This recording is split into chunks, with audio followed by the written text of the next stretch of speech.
starting in days, not decades, days. Kavanagh listens, and then he says something that is arguably the most chilling moment in the entire film. He doesn't deny the science. He knows. He's known something was wrong since the blowout. He knew when 3 of his men ended up in the med bay with burns they weren't supposed to have. He knew when Quinn started covering up the injury reports. But he looks Tom in the eye and says this: the world is running out of oil. There are famines coming. There are wars coming. The energy crisis is a catastrophe that is already killing people right now. And the answer to that crisis is under the ice. Right there, they just need a little more time. He genuinely believes, or has convinced himself, that the disaster of continuing is smaller than the disaster of stopping, that his version of destruction is at least manageable, that he can control it. He cannot, because at that precise moment, the drill hits the vent. The drilling floor shakes, the ice groans, alarms go off across the rig. Quinn, to his credit, understands immediately what's happening. He calls for evacuation. He orders the siren. He tries to move the rig to safer ice, but it's already too late. Kavanagh refuses to accept it. He stays at the controls. He orders his crew to keep drilling. He is a man so committed to being right that he can't recognize the moment he's already lost. The rig begins to go down. What follows is a sequence of controlled chaos, Quinn and the remaining crew racing to save who they can, the ice cracking apart beneath the rig's massive weight, the whole structure tilting and breaking. Tom gets locked up by Kavanagh's order. He's officially trespassing. He resigned. He has no right to be here. Sarah is thrown off too. They find themselves locked in a room as the rig collapses around them. Tom breaks out through a window. Tanya, one of the crew members who's been quietly sympathetic throughout, helps them escape on a skidoo. Halo 1 goes down. The rig sinks. Kavanagh goes with it. Whether he chooses to stay or simply runs out of time, the film leaves deliberately ambiguous. But he doesn't make it out. And now the real disaster begins. Back in London, the satellite images come in. The British government's environmental team watches in real time as thousands of square miles of Arctic sea ice simply disappear. Not over years, not over months, over hours.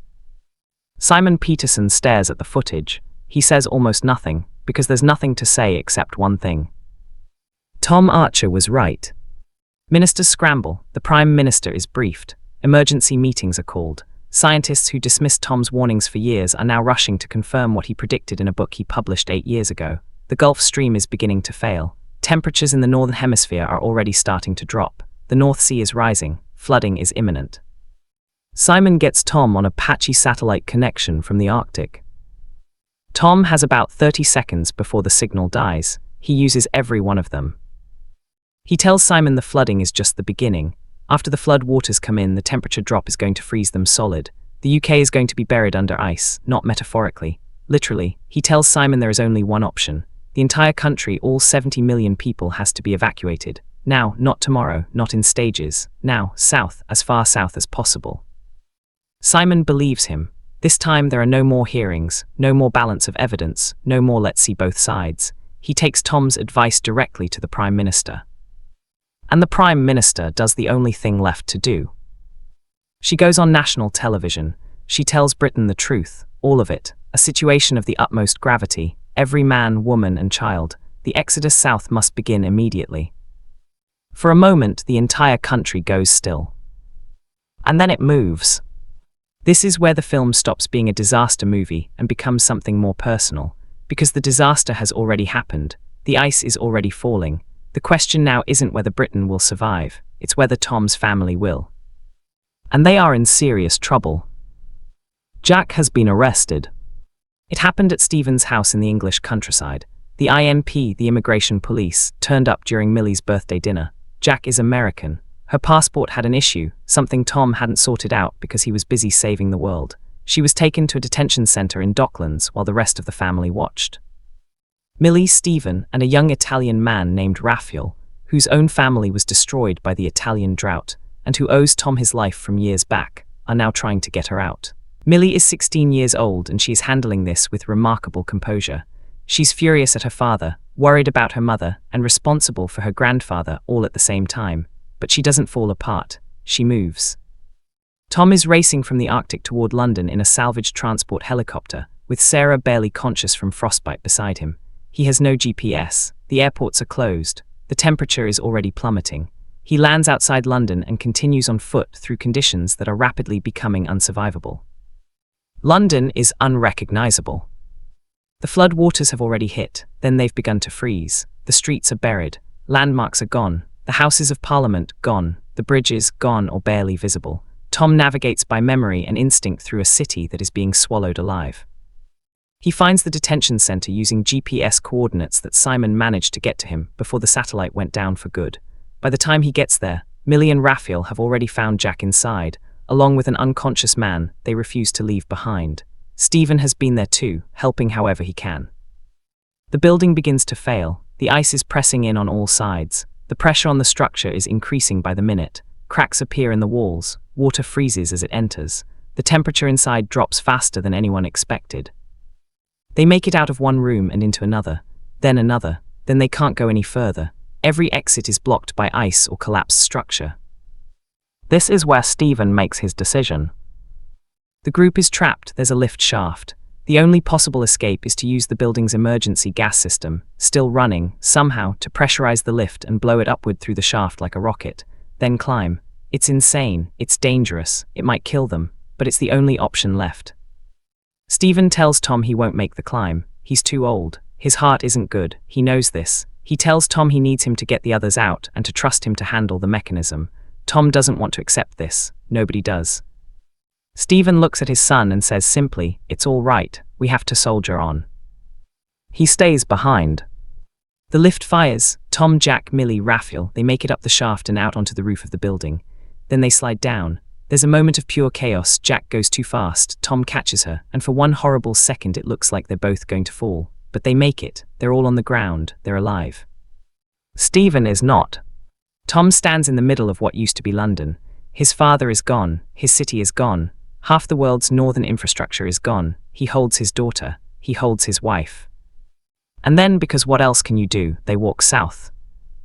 The film closes with an image that mirrors its opening. Tom, narrating again, says the same words the film began with, that we always knew if we looked after the planet, it would look after us. But this time the meaning has shifted. It's not an indictment anymore. It's a promise, a second chance, an acknowledgement that the world broke and that the people who survive it have a responsibility to do things differently. They walk south. Birds appear in the sky, the first birds anyone has seen since the glacier collapsed. Tom notes that birds always know which direction is safe. They follow the birds. Now that you know the whole story, let's talk about what makes ice more than just a disaster film. Because there's a lot more going on here than melting glaciers and family reunions. The film was made in the early 2000s, and it was, for its time, remarkably specific. It didn't deal in vague apocalyptic hand-waving. It took the actual science of climate change, Gulf Stream disruption, glacial melt, ocean desalination, the domino effect of losing sea ice, and built a thriller around it. The science is real. The mechanisms it describes are real. Scientists at the time were already warning about exactly the scenario the film dramatizes.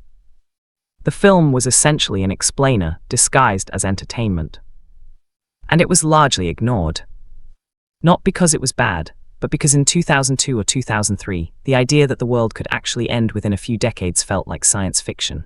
Climate change was something that was happening in the background. It was a policy issue, a government brief, something for people like Tom Archer to worry about, not something that was going to show up in your living room.